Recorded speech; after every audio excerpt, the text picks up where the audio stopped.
Good morning. Good morning, ma'am. Good morning, ma'am. Good morning, ma'am. Good morning, students. Just going to start the revision of chapter 1. Good morning, ma'am. Good morning. मैं chapter 1 से आपसे question भी पूछूंगी और आपको मैं समझाऊंगी भी। Okay, जो जिन बच्चों का चैप्टर 1 होता है, yes, chapter 1 our environment.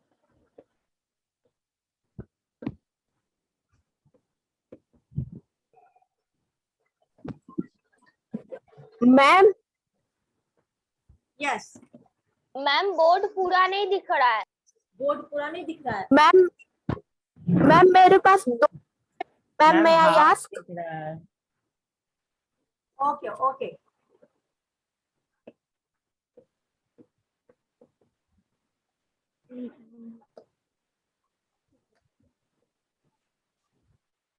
chapter's name is our environment. Okay children, और मैं अभी इस चैप्टर का रिवीजन कराऊंगी। जिन बच्चों का मैम SA1 में कंप्यूटर का भी एग्जाम होगा। हाँ, कंप्यूटर का भी एग्जाम होगा। यस, मैं ऐसे कंप्यूटर तो पढ़ाया ही नहीं जा रहा है। मैं ऐसे बोलती हूँ कंप्यूटर का क्लास भी लेने के लिए एक सर है, शायद वो 9 बजे के पहले लेते हैं क्लास। मैम कंप्यूटर का क्लास होता है 8:25 में हर मंडे को। Morning ma'am. Good morning computer का भी क्लास होता है। जिन बच्चों को एक मिनट मैम कंप्यूटर क्लास होता है मैम। हाँ, तो जिन मैम मंडे को या फिर 8:25 दूसरे दिन को मैम 2 बजे। जिन बच्चों को मालूम है कंप्यूटर का क्लास कब होता है, थोड़ा जो बच्चे को नहीं मालूम है थोड़ा उनको हेल्प कर दो, क्योंकि कंप्यूटर का क्लास होता है 9 AM से पहले और दोपहर में शायद 2 बजे के बाद होता है कंप्यूटर का क्लास। तो आप प्लीज उनको हेल्प कर दो ताकि वो क्लास ज्वाइन कर सके। हो सकता है क्या मैम मुझे नहीं पता कंप्यूटर में क्या क्या हुआ है। हाँ, तो जो बच्चे एक मिनट, जो बच्चे क्लास करते हैं, जो बच्चे क्लास करते हैं उनके लिए मैं बोली हूँ प्लीज हेल्प देम, उनको थोड़ी सहायता कर दें जो बच्चे क्लास लेते हैं। मैम एक सप्ताह में 1 दिन बस होता है, 1 दिन। ऋतुराज, क्लास कब से होता है? मैम G और H का और E और F का मैम ये 2 बजे होता है। अच्छा मैम मैम और सिर्फ कभी कभी सिर्फ GH होता है 8:05 से 8:55 तक। तो आप देख लीजिए, वो शेड्यूल करते होंगे ना, पहले से शेड्यूल करते होंगे, तो आप देख लीजिए कि कब क्लास हो रहा है कब नहीं हो रहा है, समझे? क्योंकि मैम मुझे एक प्रॉब्लम बताना है। मैं बताऊं? मैम मैं जब स्नैपर से क्लास ज्वाइन करता हूँ तो मैम यहाँ पे मैं किसी भी होस्ट को मैम पिन करने का ऑप्शन नहीं दिखाता है मैम। जिसकी वजह से कोई बच्चा बोलता है तो मैम उसका पहले स्क्रीन दिखाने लगता है। मैम चैप्टर कौन सा है? चैप्टर 1 देखिए, एक minute, today we will do the revision work of lesson 1 और मैं क्वेश्चन भी पूछूंगी और पढ़ाऊंगी भी, ताकि जिन बच्चों का छूट गया है वे बच्चे ठीक से पढ़ लीजिए। और जिनको ऑनलाइन क्लास करने में जिन बच्चों को भी कोई प्रॉब्लम है, नहीं ऐड हो पाते हो, तो आप सीधा रामालोक सर से बात कीजिए, वो टेक्निकल स्टाफ है, वो तुमको बताएंगे तरीका how to join the class. समझ में आई? अब आइए page number 3, micro organisms that is decomposers, recycling of minerals, ये सब समझ में आ गया? मैम हम लोग का साइंस का चैप्टर 8 SA1 तक का सारा खत्म हो गया चैप्टर, तो मैम हम लोग न्यू चैप्टर अक्टूबर से स्टार्ट करेंगे ना? यस यस, अभी नहीं, अभी मैं अच्छे तरीके से फिर से रिवीजन करवा रही हूँ लेसन 1 से। मैम और इंडिपेंडेंस डे और रक्षाबंधन मैम संडे को है, तो मैम संडे को हम लोग का वीकली टेस्ट भी होगा। तो आपको बता दिया जाएगा, अभी उसमें टाइम है। मैम पेज नंबर अभी उसमें मैम चैप्टर 1 से 8 तक फिर से पढ़ाया जाएगा। हाँ, मैं पढ़ा रही हूँ ना, मैं रिवीजन भी करवा रही हूँ, पढ़ा भी रही हूँ। जो जिन बच्चों का छूट गया है उन बच्चों के लिए, इसलिए don't worry. Half yearly exam up to lesson 8, lesson परेशान रहिए, लेसन 8 पेज नंबर 3 हो गया है, पेज नंबर 4 निकालिए। हाँ, पेज नंबर 4 में है लिसन हियर। जैसे रिशु कुमारी और बहुत ऐसे बच्चे हैं जिनका बाद में एडमिशन हुआ है और वे लोग ठीक से क्लास नहीं कर पाए हैं, वे लोग केवल क्वेश्चन आंसर लिख लिए हैं। उन बच्चों के लिए मैं कुछ बातें बताने जा रही हूँ पेज नंबर 4 से। देखिए, जैसे एक्टिविटी 1 में क्या लिखा हुआ देखो, a zoo feeder wants to segregate the animals listed below and three groups on the basis of the type of the food they eat। मतलब जिस प्रकार का फूड खाते हैं उसके आधार पे इतने सारे जो एनिमल्स हैं उसको 3 कैटेगरीज में डिवाइड किया गया है, हर्बीवोर्स, कार्निवोर्स, ओमनिवोर्स। तो इसमें कौन सा हर्बीवोर्स है, कौन सा कार्निवोर्स है और कौन सा ओमनिवोर्स है, आपको क्या करना है, इसमें छांट करके आपको लिखना है। ठीक है, तो आप आई थिंक ये आप काम कर लोगे। हाँ, ये काम तो आप कर ही लोगे। उसके बाद पेज नंबर 4 में जैसे दिया हुआ है, जैसे तुम्हारा जिराफ है herbivores, lion herbivores, carnivores, bear omnivores, ma'am omnivores, leopard carnivorous, ma'am carnivorous, chimpanzee carnivorous, ma'am tiger carnivorous, chimpanzees क्या होंगे? मैम हर्बीवोरस, चिंपांजी हर्बीवोरस होंगे। क्या वो मीट वगैरह नहीं खाएगा? No ma'am, omnivorous. ओमनिवोरस होगा। Chimpanzee omnivorous. Tiger elephant tiger carnivorous, herbivorous, panda omnivorous, panda omnivorous, एक मिनट, प्रियांशु रंजन, पांडा क्या होगा जल्दी बोलो। Herbivorous. Ma'am herbivores because it ma'am eat panda only bamboo. Panda बस बैम्बू पांडा खाता है। बियर का प्रजाति चलिए, का very है good. तो वो Deer, omnivorous deer omnivorous, deer herbivorous, crocodile omnivore, crocodile carnivorous,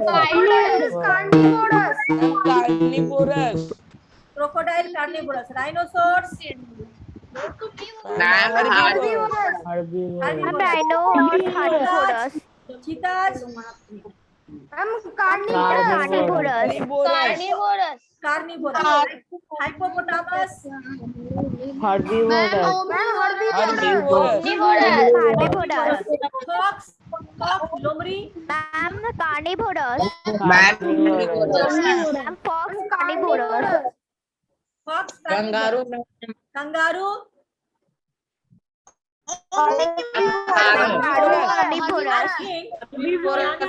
omnivorous, एक मिनट, प्रियांशु रंजन, ये कंगारू क्या होगा? ये तो दोनों चीज खाता है। हार्बीवोरस,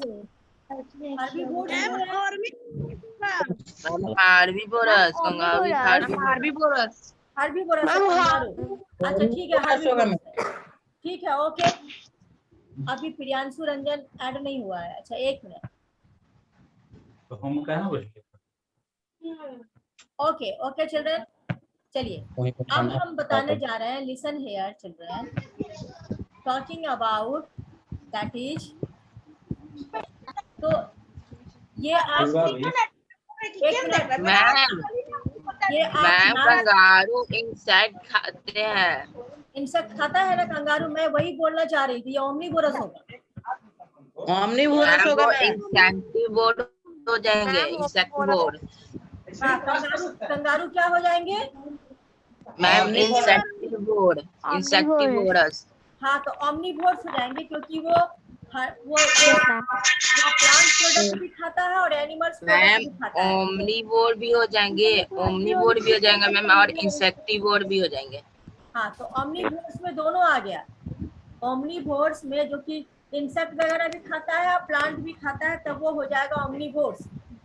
मैम अगर गूगल पे कर रहे तो ये नहीं बता रहा, वहाँ पे बता रहा हर्बीवोरस। और कंगारू को हर्बीवोर्स बोल रहा है। यस मैम, लेकिन गूगल पे मैम वो यस मैम। अच्छा, एक मिनट, कंगारू के बारे में एक बार तुम लोग फिर से सर्च करना, सर्च करके बताना कि मैम कंगारू कंगारू सिर्फ मैम वेजिटेरियन होता है मैम, वो इंसेक्ट्स को नहीं खाता है। कंगारू हार्बीवोरस होगा। तो हर्बीवोर्स कर दो, हर्बीवोरस तब होगा। कंगारू को हर्बीवोर्स कर दो, ठीक है। चलिए आइए नेक्स्ट क्वेश्चन। एक मिनट, प्रियांशु रंजन, क्या आप कंगारू को सामने से देखे हो? नो मैम, मैम लेकिन मैम गूगल में मैम बताया गया है कि मैम इसके लिए। अच्छा ठीक है, वेरी गुड, थैंक यू। हाँ, गूगल पर बताया गया है कि यह कंगारू जो है वो हर्बीवोर्स है। मतलब मैं तो सामने से देखी हूँ। मैम बहुत बार वो हार्बीवोर्स होता है मैम, बहुत कम वक्त में वो ओमनीवोर होता है। मैम वो पत्ते अच्छा, खाते हैं और ऋतुराज, एक बार आप फिर से देख लोगे कि वह हर्बीवोर्स है कि कार्निवोर्स है। अगर वह मैम वो 80% मैम हार्बीवोर्स होता है, 20% मैम ओमनीवोर्स। 20% ओमनीवोर्स। अच्छा ठीक है, तब इसका मतलब है कि कुछ वो इंसेक्ट खाते होंगे। एक बार फिर से सर्च कर लेना ऋतुराज, ठीक है। कल मुझे सर्च करके बताना कंगारू क्या है। Okay ma'am. ठीक है, अब आइए। Okay ma'am. मैम गूगल पे लिखा हुआ कि मैम इंसेक्ट्स भी खाते हैं। इंसेक्ट्स खाता है, जब इंसेक्ट मैम खाता है तो लिखा है omnivore होगा। कंगारू इज मैम वो herbivore ग्रास and खाता है, they लीफ eat खाता है, फ्लावर खाता है। जब वो गूगल पे बता रहा है। एक मिनट, जब वो इंसेक्ट खाता है तो समझ लो कि वह omnivores है। अब आइए पेज नंबर 4। देखिए चिल्ड्रन, हमारे घर में मैम लेकिन बोलिए प्रियांशु। मैम लिखा हुआ है कि मैम वो मैम प्लांट के लीव्स, बेटल्स, कैरेट और उनके फ्रूट ही खाता है सिर्फ। मैम इवन इंसेक्ट में मैम लिखा साथ में लिखा हुआ है इंग्लैंड इंसेक्ट्स। और हर्बीवोर। अच्छा ठीक है, तो आप एक बार फिर से देख करके कल सही बताओगे, नहीं तो ओमनीवोर्स कर दोगे। अगर इंसेक्ट कहीं भी लिखा हुआ है कि इंसेक्ट खा रहा है तब ओमनीवोर्स कर दोगे, और जब इंसेक्ट नहीं खा रहा है तो आप लिखोगे हर्बीवोर्स। और वो तो मालूम है कि वो प्लांट प्रोडक्ट को खाता है, लेकिन अगर वो इंसेक्ट खाता है तो आप लिख दोगे ओमनीवोर्स, क्योंकि इंसेक्ट्स जो है वो एनिमल्स के कैटेगरी में आता है। ठीक है, अब आइए biodegradable and non biodegradable materials. देखिए, those materials which can be broken down into simpler substances by microorganisms। हाँ, अगर हम किसी सब्सटेंस को छोटे छोटे पीसेस में अगर हम कन्वर्ट कर दें, कैसे? By the help of microorganisms. Microorganisms की सहायता से अगर किसी सब्सटेंस को हम छोटे छोटे पीसेस में कन्वर्ट कर देंगे तब उसको हम कहते हैं बायोडिग्रेडेबल। Good morning ma'am. हमारे घर में बहुत सारे मटेरियल्स हैं, हमारे घर में बहुत सारे मटेरियल्स हैं। अगर इन मटेरियल्स को अगर हम छोटे छोटे पीसेस में कन्वर्ट कर देंगे तब हम इसको कहते हैं बायोडिग्रेडेबल सब्सटेंसेस। ओके, जैसे हमारे घर में पेपर है, आपका कॉटन क्लॉथ है, आपका वेजिटेबल पील्स है, आपका फ्रूट का पील्स है, और बहुत सारे लीफ हैं, ये सारे बायोडिग्रेडेबल है। चाहे हमारे घर का जो खाना का जो वेस्ट प्रोडक्ट है, दीज ऑल आर बायोडिग्रेडेबल। अगर इसको आप छोड़ दिए जाए तो ये क्या होगा? Micro organisms are present everywhere. ये माइक्रो ऑर्गेनिजम्स जो है उस पर अटैक करेगा, और अटैक करने के बाद उसको सिंपलर सब्सटेंसेस में कन्वर्ट कर देता है। That's why they are called as biodegradable materials. लेकिन कुछ मटेरियल्स ऐसे होते हैं जो कि बायोडिग्रेडेबल नहीं होते हैं, मतलब वह माइक्रो ऑर्गेनिजम्स के द्वारा डिकम्पोज नहीं होते हैं, वह माइक्रो ऑर्गेनिजम्स के द्वारा डिकम्पोज नहीं होते हैं, तब उसको हम कहते हैं नॉन बायोडिग्रेडेबल मटेरियल्स। उसको कहते हैं non biodegradable materials. It can not be broken down into simpler substances by any micro organism. Plastic and other such materials affect the environment adversely। Their accumulation in the sewage system leads to blocking of drains in our cities. So there are two types of materials, biodegradable materials and non-biodegradable materials. Biodegradable materials are decomposed by microorganisms and non-biodegradable materials are not decomposed by microorganisms. ये microorganisms द्वारा decomposed नहीं होते। अब आइए, शांत रहिए। किसके system से आवाज आ रही है?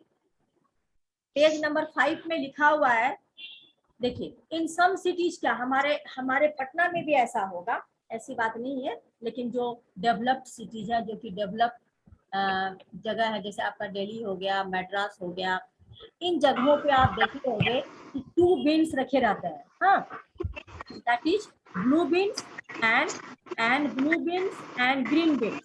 तो ब्लू बीन्स में, हाँ, and green dustbin and blue dustbin are placed in the localities.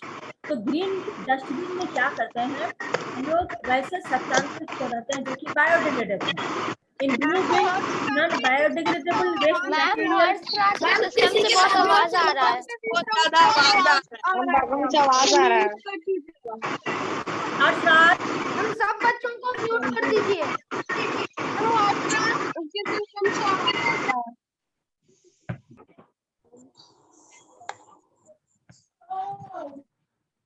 आपको आवाज जा रही है कि नहीं, इसके लिए एक ही 2 बच्चे रहिए, बाकी बच्चे म्यूट रहिए, ताकि मैं क्वेश्चन पूछूं। आ रही है आवाज। यस, क्वेश्चन पूछूं तो आप केवल हैंड रेज कीजिए और क्वेश्चन का जवाब दीजिए, क्योंकि बहुत बच्चे इस चैप्टर को पढ़ चुके हैं। मैं उन बच्चों के लिए फिर से पढ़ा रही हूँ जो बच्चे नहीं पढ़े। ठीक है, तो ये हो गया मैम, मेरा एक क्वेश्चन है कि मैम जो जैसे कि जो प्लेट होते हैं वो जैसे कि ब्रोकन हो गए, तो वो मैम नॉन बायोडिग्रेडेबल होंगे या बायोडिग्रेडेबल मटेरियल्स होंगे? जो कि थर्मोकॉल का जो होता है, हल्की प्लेट होती है, सो हाँ, थर्मोकॉल का जो होता है वो I think it is biodegradable. वो बायोडिग्रेडेबल है, क्योंकि आजकल बहुत सारे पार्टीज वगैरह में आप देखे होंगे, जैसे बफर सिस्टम वगैरह रहता है, तो जो कि जैसे आपको ये खानी है, क्या कहते हैं, जैसे आपको चाट खानी है या आपको अगर गोलगप्पे खाने हैं, तो उन सबों के लिए वैसा ही छोटे कंटेनर यूज करते हैं। हाँ, खाने के लिए अलग प्लेट रहता है, तो ये इसलिए यूज करते हैं ताकि ये बायोडिग्रेडेबल है। कटोरे और मैम प्लेट्स होते हैं मैम, वो पत्तों से बनाए जाते हैं ना? हाँ, थर्मोकॉल के बनाए जाते हैं। ये बायोडिग्रेडेबल है, मतलब ये माइक्रो ऑर्गेनिजम्स के द्वारा डिकम्पोज हो जाते हैं, इसीलिए इस प्रकार के चीजों को यूज किया जाता है। ओके, अब आइए। मैम, मध्य प्रदेश के गोल्डन लीव्स से बनाए जाते हैं। हाँ, ये गोल्डन लीफ से बनाया जाता है। यस, ये एक प्रकार के लीफ से, मतलब क्या होता है? फिर से बोलिए। एक प्रकार के लीफ से बनाया जाता है, जो कि मध्य प्रदेश में पाया जाता है। प्रियांशु रंजन ने सही बताया। अब अंजलि, क्या प्रॉब्लम है, जल्दी बोलो। मैम, सीवीरेज। हाँ, बता रही हूँ, अभी मैं बता रही हूँ, सीवरेज भी बता रही हूँ। अभी मैं do you know page number 5 बता रही हूँ कि 2 प्रकार के बीन्स बनाए गए हैं, that is blue dustbin and green dustbin. तो ब्लू डस्टबिन में या ब्लू बीन्स में हम लोग क्या करते हैं, नॉन बायोडिग्रेडेबल वेस्टेज को रखते हैं, जैसे plastic, aluminium foil, glass, battery, इन सबों को रखते हैं। एंड ग्रीन बीन्स में हम बायोडिग्रेडेबल वेस्ट मटेरियल्स को रखते हैं। फिर से बोलिए मैम, ब्लू बीन्स। अब ब्लू बीन्स में हम लोग नॉन बायोडिग्रेडेबल मटेरियल्स को रखते हैं, और ग्रीन बीन्स में हम लोग बायोडिग्रेडेबल मटेरियल्स को रखते हैं, जैसे vegetable waste, paper, cloth. Ma'am, blue bins किसको कहते हैं? और ब्लू बीन्स किसको कहते हैं, तो ब्लू बीन्स एक प्रकार का कंटेनर है, बनाया गया है वेस्ट प्रोडक्ट रखने के लिए। डस्टबिन जो होता है ना, ब्लू डस्टबिन और ग्रीन डस्टबिन बनाए जाते हैं बड़े बड़े सिटीज में। आप कोलकाता में चले जाओ, आप दिल्ली में चले जाओ, तो इस प्रकार के बीन्स आपको रोड साइड पे मिलेंगे। क्यों ऐसा बीन्स इसलिए बनाया जाता है, ताकि इन्वायरमेंट के लिए, हाँ, इन्वायरमेंट को प्रोटेक्ट करने के लिए इस प्रकार के बीन्स को बनाए जाते हैं। ठीक है, अब आइए मैम एक रेड डस्टबिन भी होता है। Red yes ma'am. ये मैम रेड डस्टबिन क्यों होता है? मैम मैंने देखा है मैम, ग्रीन में मैम ड्राई वेस्ट डाला जाता है, मैम ब्लू में मैम वेट वेट प्रोडक्ट डाला जाता है। मैम ब्लू और रेड डस्टबिन ब्लू में क्यों बनाए जाते हैं Rituraj? Yes ma'am. Red dustbin क्यों बनाए जाते हैं? मैम एक होता है मैम बायोडिग्रेडेबल और एक नॉन बायोडिग्रेडेबल। तो ma'am non biodegradable waste ma'am red में डाले जाते हैं और में जो बायोडिग्रेडेबल होता है ग्रीन में। हाँ, तो मैम जो रेड डस्टबिन होता है रेड डस्टबिन में मैम रेड डस्टबिन में मैम ग्लास ये सब डाले जाते हैं, जार ये सब। हाँ, तो वही तो मैं बता रही हूँ, 2 प्रकार के बीन्स रखे जाते हैं, ग्रीन और ब्लू। एक बार में एक ही बच्चे बोलेंगे। मैम ग्रीन और ब्लू होता है। ग्रीन और ब्लू ही मैं देखी हूँ। मैं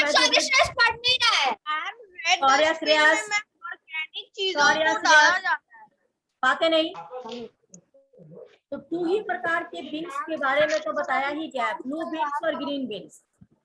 2 ही प्रकार के बीन्स के बारे में। गूगल पे सर्च किया रेड डस्टबिन में क्या डाला जाता है, तो मैम वहाँ पे लिखा हुआ था कि जो भी ऑर्गेनिक चीजें होती हैं जैसे कि छिलके, फलों के छिलके, मैम बचा हुआ खाना, मैम उसे रेड डस्टबिन में डाला जाता है जो ऑर्गेनिक का इस्तेमाल होता है। तो वही मैम उसमें हम लोग घर का सामान डालते हैं। तो एक हाउसहोल्ड वेस्ट। अच्छा ठीक है, हाउसहोल्ड वेस्ट। मैम जो ब्लू डस्टबिन होता है उसमें नॉन बायोडिग्रेडेबल डाला जाता है, जो ग्रीन डस्टबिन होता है मैम उसमें बायोडिग्रेडेबल मटेरियल्स डाला जाता है। हाँ ठीक है, ओके सही है, you are correct. Biodegradable non biodegradable materials को डाला जाता है, यू आर करेक्ट। ठीक है, अब आइए, तो मैं तो खैर ब्लू बीन्स और ग्रीन बीन्स ही देखी हूँ, बहुत बच्चे रेड बीन्स बोल रहे हैं। तो रेड बीन्स में जैसे प्रियांशु रंजन बोला कि ऑर्गेनिक मटेरियल्स को डाला जाता है। हाँ, ऑर्गेनिक मटेरियल, वेस्ट मटेरियल्स, तो ऑर्गेनिक वेस्ट मटेरियल्स भी जो होता है, हाँ ऑर्गेनिक वेस्ट मटेरियल्स जो होता है वह भी तुम्हारा बायोडिग्रेडेबल ही होता है। ऑर्गेनिक वेस्ट मटेरियल जो होता है वह भी बायोडिग्रेडेबल ही होता है। ठीक है, अब आइए page number 5, compost, red worm और वर्मी कंपोस्टिंग क्या है। तो हमारे घर में पहले समझ लीजिए, जो भी वेस्ट मैम है, मैम चाइना में मैम जो स्ट्रीट पर मैम जो डस्टबिन डाले जाते हैं मैम वो सीधे मैम जहाँ पे कचरे जमा होते हैं वहाँ से वो जुड़े रहते हैं पाइप के माध्यम से। मैम जो भी स्ट्रीट पर डस्टबिन होते हैं मैम चाइना में। अच्छा वेरी गुड। मैम वहाँ पर ट्रक नहीं आता मैम, हम लोग यहाँ आता है लेकिन वहाँ पे कोई ट्रक नहीं आता। अच्छा वेरी गुड। तो आइए, तो चिल्ड्रन जैसे कंपोस्ट क्या है, तो हमारे घर के जितने भी बायोडिग्रेडेबल मटेरियल्स है, इवन कि आप गाँव चले जाओगे तो गाँव में जो पाउडर मिलता है, मतलब गाय के गोबर, पेड़ के पत्ते, हाँ फ्रूट्स, हाँ, मैंगो के छिलके, मैंगो के छोटे छोटे जो आम के गुठली होते हैं वो सब बायोडिग्रेडेबल है। सबको क्या किया जाता है, एक बहुत बड़े पिट खोला जाता है, गड्ढा, और उसमें उस सारे बायोडिग्रेडेबल मटेरियल्स को डाल दिया जाता है। जब सारे बायोडिग्रेडेबल मटेरियल्स को डाल दिया जाता है तो कुछ दिन के बाद तुम देखोगे कि वही बायोडिग्रेडेबल मटेरियल्स 3 महीने के बाद, हाँ 2-3 महीने के बाद देखोगे कि वही बायोडिग्रेडेबल मटेरियल्स किसमें कन्वर्ट हो गए, तो कंपोस्ट में कन्वर्ट हो गए। मैम ग्रीन सब्सटेंसेस, हाँ वही बायोडिग्रेडेबल मटेरियल्स जो है वो कंपोस्ट में कन्वर्ट हो गए। हाँ, लेकिन अगर उसी बायोडिग्रेडेबल मटेरियल्स में अगर हम रेड वॉर्म डाल दें, हाँ उसमें अगर रेड वॉर्म डाल दें, रेड वॉर्म होते हैं जो कि रेनी सीजन में को और भी फास्ट बना देता है। हाँ, तो रेड वॉर्म जो होता है वह कंपोस्ट को और भी अच्छा बना देता है। हाँ समझे, तब हम इस प्रकार के प्रोसेस को कहते हैं वर्मी कंपोस्टिंग, और जो हमें सब्सटेंस मिलता है it is called as vermicompost. So when the compost is made especially with the help of red worms, then it is called as vermi composting. समझ में आ गया? समझ में आ गया? Yes ma'am. Yes, very good. Yes ma'am. हाँ yes ma'am. हाँ, तो उन बच्चों के लिए जो बच्चे नहीं समझे हैं उनके लिए मैं फिर से क्लास ले रही हूँ। अब आइए मैं पूछने जा रही हूँ Shreyas. Shreyas, yes ma'am. or you are Shreyas. Name some biotic environment, biotic components of the environment. Biotic component. Ma'am, the living abiotic components, just components like which do not have life in there. Just like ma'am, air, water, or plastic, wood, and these types of substances. Light, temperature, these are abiotic components of the environment. ये क्या है? abiotic components है। तो जैसे आपके book में abiotic components के बारे में लिखा हुआ है, these non-living components form the physical and abiotic environments.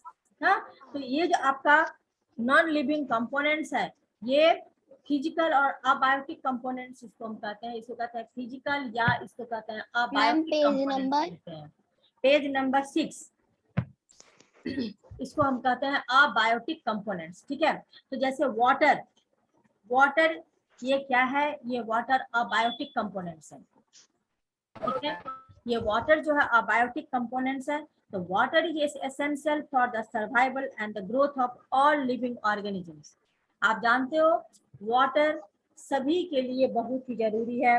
Without water no one can live on the surface of the earth. बिना पानी के कोई भी आदमी अर्थ के सरफेस पे नहीं रह सकता है। हाँ, तो इसीलिए animals and plants all need water for their existence. सभी को वाटर की जरूरत होती है। हाँ, हम ह्यूमन बीइंग हम बहुत प्रकार के एक्टिविटीज को करते हैं। तो उस एक्टिविटीज को करने के लिए भी वाटर की आवश्यकता होती है।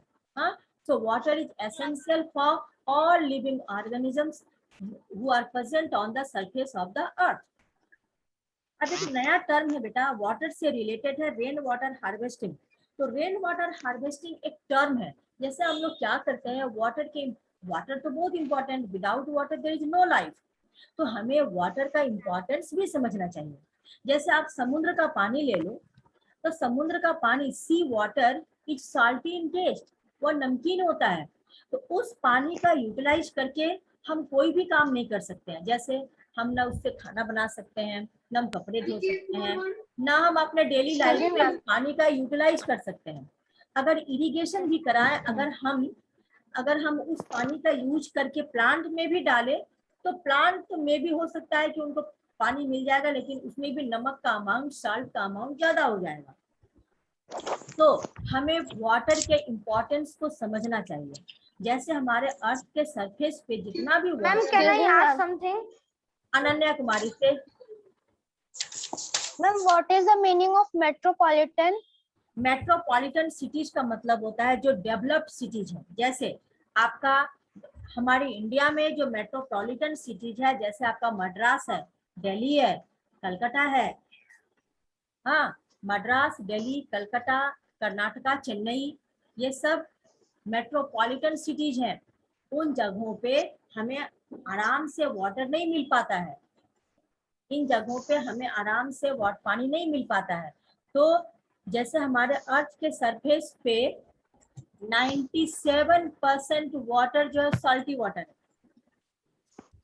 97% वाटर जो है सॉल्टी वाटर है, उसमें नमक है, समझे? तो हम लोग सी वाटर को पी नहीं ना सकते।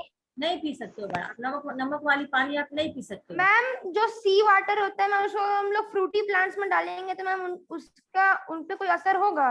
नहीं, प्लांट को डाल सकते हैं, प्लांट में डाल सकते हैं, लेकिन प्लांट में भी ज्यादा मात्रा में नमक का अमाउंट आएगा। तो हो सकता है कि प्लांट को सरवाइव करने में कुछ प्रॉब्लम हो सकती है, क्योंकि उस पानी में नमक ज्यादा है। प्लांट को जो चीज मिलना चाहिए वो नहीं मिल पाएगा, समझे? तो हो सकता है कि उसमें प्रॉब्लम हो सकती है। इसीलिए समुद्र के किनारे जो भी स्टेट्स बसे हुए हैं, which are situated near about the sea, देखोगे उसमें ज्यादातर कोकोनट प्लांट है। कोकोनट प्लांट जो है उसमें सरवाइव कर जाता है।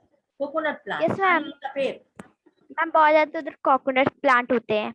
हाँ, तो इसीलिए साउथ का जो पोर्शन है, मैक्सिमम साउथ का जो पोर्शन है वो चारों तरफ से समुद्र से घिरा हुआ है, तो इसीलिए उन जगहों पे क्या होता है, कोकोनट प्लांट ज्यादा मात्रा में मिलते हैं।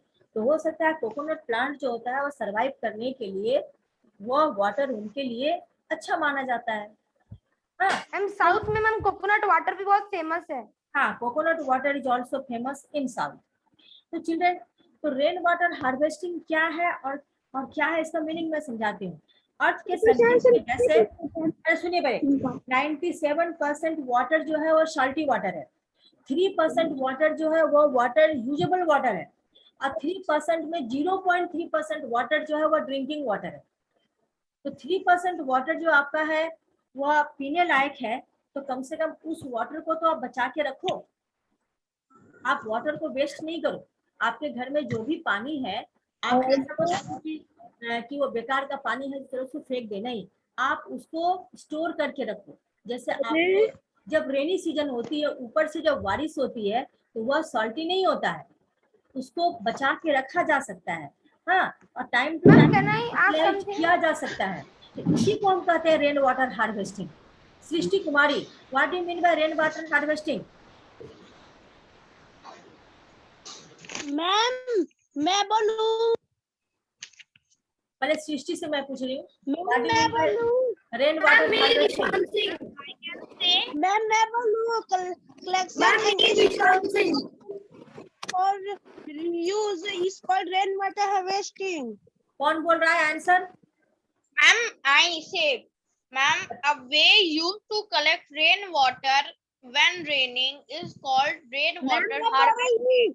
Collection and storage of rainwater for reuse is called rainwater harvesting. Yes, very good. When it rains is called rainwater harvesting. Yes, so rainwater harvesting, एक minute, rainwater harvesting is the process collection and storage of rainwater, collection and storage of rainwater, क्यों? For use, जैसे ऊपर से बारिश होती है तो इसको, इस वाटर को अगर हम यूज करें और इस वाटर को स्टोर, सुनिए बेटे, इस वाटर को स्टोर करें और फिर उसको हम बार बार रीयूज करें, तो इसको हम कहते हैं रेन वाटर हार्वेस्टिंग। प्रिया कुछ बोलना चाहती हो, बोलो। Yes ma'am. मैम आप एक बार फिर से समझाइए ना रेन वाटर हार्वेस्टिंग। तो मैं बताई कि अर्थ के सरफेस पे 97% water is sea water, 3% water is usable water. तो क्यों नहीं ये वाटर जो हमारे ऊपर से आते हैं रेन के रूप में, उसको अच्छे से कलेक्ट करें, हाँ, और फिर उसको रीयूज करें, हाँ, अच्छे से उसको स्टोर करें और फिर से उसको कलेक्ट करें और उसको स्टोर करें और तब उसको हम रीयूज करें, तो इसको हम कहते हैं रेन वाटर हार्वेस्टिंग।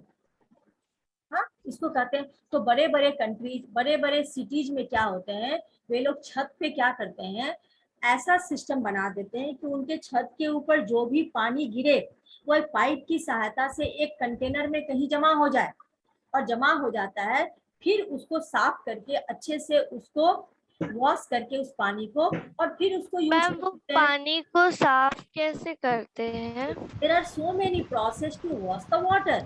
जैसे उस पानी का यूज, और मैम वो कंटेनर कैसा होता है?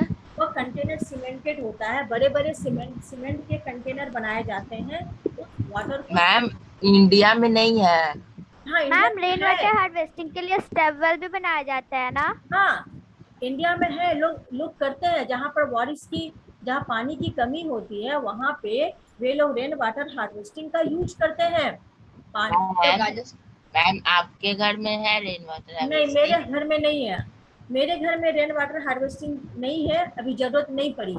अगर जरूरत होगी तो हम लोग छत पे ऐसा बनवा लेंगे, और जो भी ऊपर से पानी आएगी रेन के रूप में उसको मैं कहीं कलेक्ट करूंगी, और कलेक्ट करके जो पानी आएगा फिर उसको अच्छे से वॉश करके उस पानी का यूज करके हम अपना व्हीकल्स को साफ कर सकते हैं, कपड़े धो सकते हैं, प्लांट में डाल सकते हैं। हाँ, अगर वही पानी को अगर हम एक्वागार्ड में सप्लाई करें तो एक्वागार्ड साफ कर देगा, तो उस पानी को हम पीने के लायक भी बना सकते हैं। समझ में आई? मैम रेन वाटर हार्वेस्टिंग के लिए उसे हम लोग boil स्टेम वेल भी करके बनाए सकते हैं ना? जाते हैं ना? एक मिनट, अनन्या क्या बोल रही हो, फिर से बोलो। मैम उसको हम लोग बॉयल करके भी पी सकते हैं ना? हाँ, बॉयल करके पी सकते हो। बॉयल करके पियोगे तो जो भी उसमें माइक्रो ऑर्गेनिजम्स होंगे, जो गंदे माइक्रो ऑर्गेनिजम्स होंगे, जो कि डिजीज फैलाने वाले माइक्रो ऑर्गेनिजम्स होंगे, वह खत्म हो जाएंगे। समझे?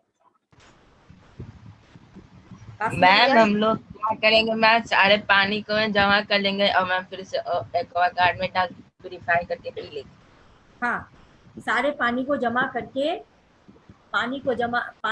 करके अगर हम उसका सप्लाई एक्वागार्ड में कर दें तो वो पानी साफ हो जाएगा और वो भी पानी आपका ड्रिंकिंग वाटर के रूप में हम यूज कर सकते हैं। मैम ये तो मैम हर कोई तो नहीं कर सकता है मैम, इस या तो मैम गवर्नमेंट को मैम लार्ज स्केल में करना पड़ेगा ना। हाँ, हर आदमी इस काम को नहीं कर सकता है। हाँ, अगर गवर्नमेंट चाहे तो इस प्रोसेस को अपना सकता है। जैसे गांव वगैरह में भी, या गांव वगैरह में तो जरूरत नहीं पड़ती है, खासकर मेट्रोपॉलिटन सिटीज में जरूरत पड़ती है। जैसे मुंबई वगैरह में लोग करते होंगे। मैं जयपुर गई थी तो जयपुर में देखी थी कि ऊपर के पानी को एक जगह लोग इकट्ठा करते थे और वो पानी कहीं और जाता था रिसाइकल के लिए, साफ होने के लिए, और फिर वो पानी का लोग यूटिलाइज करते थे। तो जयपुर में इस प्रकार का सिस्टम था रेन वाटर हार्वेस्टिंग का। मैम जहाँ पर जितना पॉल्यूशन है उसके को देखकर। हाँ, यस। तो ये हो गया आपका abiotic components, that is water. फिर हम लोग कल पढ़ेंगे एयर, वाटर, टेम्परेचर के बारे में पढ़ेंगे, सॉइल के बारे में पढ़ेंगे। इसके बाद फिर क्वेश्चन आंसर हम लोग डिस्कस करेंगे। तो कल आप इस चैप्टर को अच्छी तरीके से पढ़ के आओगे। हाँ, then we will discuss tomorrow. और जो बच्चे खासकर क्लास नहीं किए हैं शुरू में, जिनका क्लास छूट गया है, उनके लिए अच्छा मौका है कि वो फिर से अच्छे तरीके से क्लास ज्वाइन करके अच्छे तरीके से पढ़ लें। Okay, next topic is our air. Air is also a biotic component. Light is also a biotic component. Temperature is also a biotic component. ये सारे जो हैं वो abiotic components हैं। समझ में आया? समझ में आई? Yes ma'am. Okay students. Yes ma'am. और पूछना है? नहीं तो मैं क्लास एंड करूंगी, क्योंकि फिर आप नेक्स्ट क्लास करोगे ना। कुछ पूछना है तो बताओ। मैम समझ में आ गई। समझ में आ गई? Ma'am. Bye ma'am. Okay, yes ma'am, bye ma'am. Bye ma'am. Bye ma'am.